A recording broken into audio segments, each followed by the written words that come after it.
pas s'il faudra faire appel à quoi, mais déjà, ça va être important de remporter ce match. On a vu hier qu'ils étaient en difficulté à Lorient. On sait très bien que ça va être un tout autre match chez nous. Ils jouent leur maintien, donc déjà on va avoir besoin d'un bel état d'esprit de conquérant, de vouloir à tout prix faire mal à cette équipe. Et comme ils nous ont fait d'ailleurs au match aller, je pense que sans manquer de respect à cette équipe, ils ont mis surtout de l'impact et beaucoup de rigueur, et c'est ce qui a fait la différence au match aller. Donc ce sera à nous de faire un peu ce style de match pour essayer de l'emporter et de remettre sur des bons rails.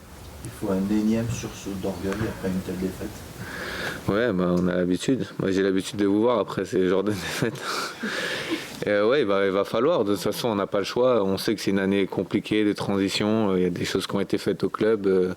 La Coupe d'Europe, énormément de matchs, beaucoup de blessés, beaucoup de fatigue. Donc il ne faut pas lâcher.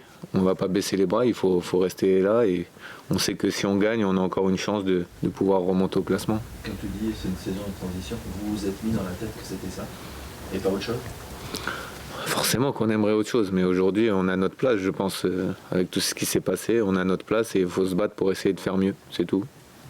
Mais on a vu qu'il y a des joueurs qui sont partis, qui étaient importants l'année dernière, qui sont partis, donc forcément on sait que c'est une année qui est de transition forcément, parce que de nouveaux joueurs sont arrivés, mais on ne peut pas leur demander tout de suite d'être au top, alors qu'ils viennent d'Amérique du Sud, qui sont jeunes, et voilà, et il y en a beaucoup dans l'effectif qui viennent de vivre leur première saison avec la Coupe d'Europe, tout ça, donc c'est un tout. Donc, moi je le vois comme ça en tout cas. Aujourd'hui c'est la quête des points pour le maintien.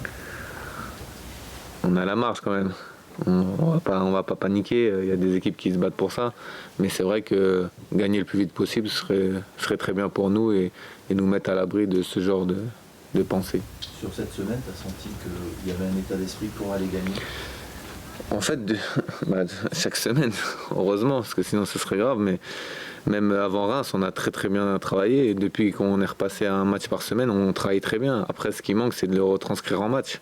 Et on ne l'a pas retranscrit à Reims. En fait, le début de match est correct à Reims. C'est dès qu'on encaisse ce premier but, tout part un peu en sucette. C'est ça qui est dommage. Et il ne faut pas rééditer ce genre de performance. Ça peut arriver qu'on soit mené contre Ajaccio, et il faut rester concentré et cohérent surtout. Parce que je pense qu'on a manqué de cohérence à Reims. Ça veut dire que vous vous désorganisez? Je pense. Et là, il manque un patron? Peut-être. Mais en même temps, ils sont tous blessés. Donc c'est pas évident. Je pense qu'il manque un peu d'expérience, oui, à certains moments. Ouais. C'est le même constat un peu que durant toute la saison. Donc au début, ça veut dire aussi que l'équipe a pas vraiment progressé. Ouais, mais après, il y a de plus en plus de blessés, et malheureusement, ce sont les joueurs cadres. Donc c'est ça qui est dommageable. Et les jeunes joueurs, on ne peut pas tout leur demander aussi. Ce qui fait aussi leur qualité, c'est qu'ils sont insouciants, mais il manque aussi un peu d'expérience pour pouvoir des fois calmer le jeu ou prendre notre temps. Et nous, on fait tout à fond. Et aujourd'hui, en France, quand on fait tout à fond, on s'expose à des contres, à des matchs comme à Reims. C'est ça qui est dommage. Mais bon, après, il faut faire avec. Et on sait que si on gagne ce week-end, on peut repartir sur un nouveau challenge avec des matchs qui sont à notre portée, sans manquer de respect aux équipes qu'on va jouer, et qui peut nous permettre d'avoir une fin de saison intéressante. On a l'impression que vous repartez toujours du point de départ. Malheureusement. Ouais, mais non, c'est vrai. Moi, j'ai l'habitude de vous voir après ce genre de match. Je vous répète toujours un peu la même chose, mais je suis obligé. C'est pas de la langue de bois, mais on est obligé à chaque fois de repartir. Quand tu prends une claque, il faut repartir sur les bases. Et malheureusement, on est obligé de faire ça pour essayer d'avancer. Est-ce que justement, il ne faut pas des claques pour vraiment avancer? On a vu qu'après Lille, on avait pris une bonne claque, et on en avait mis une à Rennes. J'espère que ça peut être la même chose ce week-end. Mais bon, c'est sûr que c'est chiant de se manger des claques pour toujours repartir. On aimerait vivre une série qui est comme celle qu'on a fait au mois de janvier, qui est intéressante et qui permet au groupe de travailler sereinement et permettre aussi aux jeunes de pouvoir s'aguerrir aussi tranquillement, parce qu'en ce moment c'est sûr que à chaque fois on fait un match qui est bien, l'autre c'est une catastrophe, après on revient sur donc c'est chiant. Il vous manque de l'efficacité devant contre Nice. Ouais, c'est vrai que le match de Nice, c'est dommage de ne pas avoir remporté ce match avec les occasions qu'on a eues, mais après il y a aussi de l'efficacité défensive.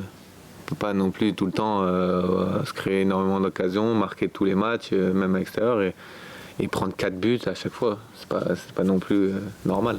Et c'est d'autant plus explicable que c'est la 7e défaite par 3 buts d'écart ou plus, et que ça n'arrive jamais avec le même 11.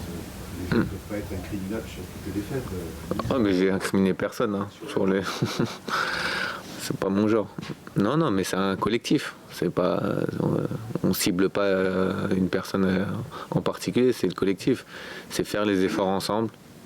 Il y a des matchs où on l'a très bien fait, et d'autres où on s'oublie, tout simplement.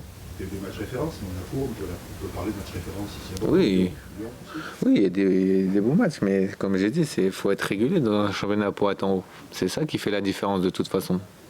Aujourd'hui, on ne l'est pas, et puis dès qu'on fait des erreurs, on les paye cash. Donc cette saison, il vaut mieux pas faire d'erreurs et être solidaire. Hein. Tu as le recul avec le nombre de matchs que tu as joué en Ligue 1, mais est-ce que ces jeunes qui débutent peuvent avoir ce recul pendant la semaine, se dire on n'a pas été bon, il faut qu'on fasse ça et ça, sans avoir besoin des conseils du coach ou d'un joueur comme toi? Bah, j'espère. J'espère qu'ils ont ce recul-là, c'est important. Après, je suis pas à leur place, je peux pas parler non plus à leur place, mais j'espère parce que c'est pas normal de se prendre des claques, et comme j'ai dit, je manque pas de respect à ces équipes-là, mais Reims nous a pas mis en difficulté plus que ça. On s'est mis tout seul en difficulté, c'est ça qui est énervant sur ces matchs-là. Et il faut pas non plus rééditer ce genre de match contre Ajaccio, parce que même eux ils vont profiter de nos largesses si on joue comme ça, et ils vont pouvoir marquer parce que c'est pas difficile, on leur donne les buts. Pourquoi vous perdez cette notion de bloc qui a existé à Guingamp par exemple? Oui, à Guingamp c'était très cohérent, très bien, même Nice c'est que très peu de situations. C'est quand tout le monde a envie de faire les efforts ensemble. Mais moi, je vois pas d'autres explications. Le coach, il peut dire tout ce qu'il veut, mais si les gens n'ont pas envie de faire ce qu'ils demandent, on n'arrivera à rien. Et quand on joue en équipe, on est une équipe qui est cohérente et qui est difficile à battre. Le président disait cette semaine que vous étiez naïf. Je pense. Et trop joueur. Trop joueur, oui. Ce que j'expliquais, on s'expose trop. Et les équipes en France qui jouent des équipes comme Reims par exemple qui jouent son maintien attendent et ils jouent que sur ça. Et des fois il faut jouer avec un peu plus de vis, attendre, je pense, même si c'est pas notre jeu et c'est pas beau à voir, mais pour prendre des points et recoller avec le haut du classement. Est-ce qu'on peut dire que Bordeaux c'est un peu du football champagne? Vous prenez beaucoup de buts, mais vous pouvez aussi en mettre beaucoup. Ouais, mais pas du très bon champagne alors. mais c'est sûr que je pense que les gens qui regardent Bordeaux s'ennuient pas en ce moment, mais nous on préférait gagner plus de matchs et peut-être encaisser moins de buts et mettre moins de buts. C'est difficile à vivre. Si tu n'étais pas venu pour ça, même si tu dis aujourd'hui au Sud-Ouest que tu te vois bien peut-être prolonger, tu n'étais pas venu pour ça. Non, on joue pour viser autre chose. Après, moi, c'est pas moi qui décide au club. Hein. Je savais pas que ça allait se passer comme ça par rapport aux arrivées, au départ, tout ça. Donc c'est pas.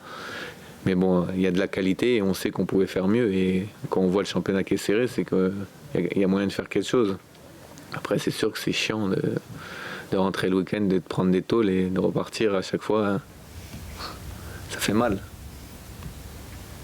Tu disais pardon, que tout le monde n'avait pas forcément envie de faire les efforts ensemble. C'est comme ça que tu le ressens? Ou c'est une réalité, c'est une perception? Parce que ça peut être grave d'un côté. En tout cas, c'est ma vision sur le match de Reims, oui. Après, vous voyez aussi les matchs, vous regardez Bordeaux tous les week-ends. Sur le match de Reims, on ne peut pas dire que tout le monde avait envie de faire les efforts ensemble. Hein. Il n'y avait pas de bloc. C'est pas que c'est grave ce que je dis ou quoi que ce soit, mais c'est juste un constat sur ce match-là. Et comment tu peux l'expliquer? Il faudrait prendre les 11 un par un et lui demander pourquoi il n'avait pas envie de courir avec l'autre. Non, mais je sais pas comment l'expliquer, mais en tout cas, je sais que contre Guingamp et Nice, tout le monde avait envie de faire les efforts ensemble, ça se voyait, solidarité, et l'état d'esprit était là. Et contre Reims, on a vu que non. C'est tout. Le plan mental est peut-être friable ou Je sais pas, mais en tout cas, il faut expliquer, je pense à certains, qu'une saison, c'est 38 matchs, et pas peut-être 20, 25. Et pourtant, c'était à peu près les mêmes choix. Oui, mais c'est pour ça que c'est pas explicable. C'est pourquoi un match, tout le monde fait les efforts et l'autre non. Donc c'est sur ça que je pense qu'il faut qu'on travaille pour la suite, parce qu'il y a du potentiel. On a vu qu'on pouvait faire de très belles choses, mais faut être régulier de toute façon pour exister. Est-ce qu'il ne vaut pas tout simplement un vrai gueulard dans l'équipe? C'est-à-dire pas le rôle du coach, mais un gars qui, quand ça va vraiment pas, que ça part en sucette, comme tu dis, Je pense. à un moment donné, il recadre. Je pense, oui. Quitte à avoir un fort tempérament, à prendre peut-être des cartons, mais un vrai gueulard. Oui, je pense, oui. Ça serait, pour toutes les équipes, je pense que c'est bénéfique. À Paris, il y en a que j'ai connu, d'autres partout. C'est important d'avoir un leader, que ce soit sur le terrain ou en dehors, qui puisse réunir tout le monde et que tout le monde puisse tirer dans le même sens.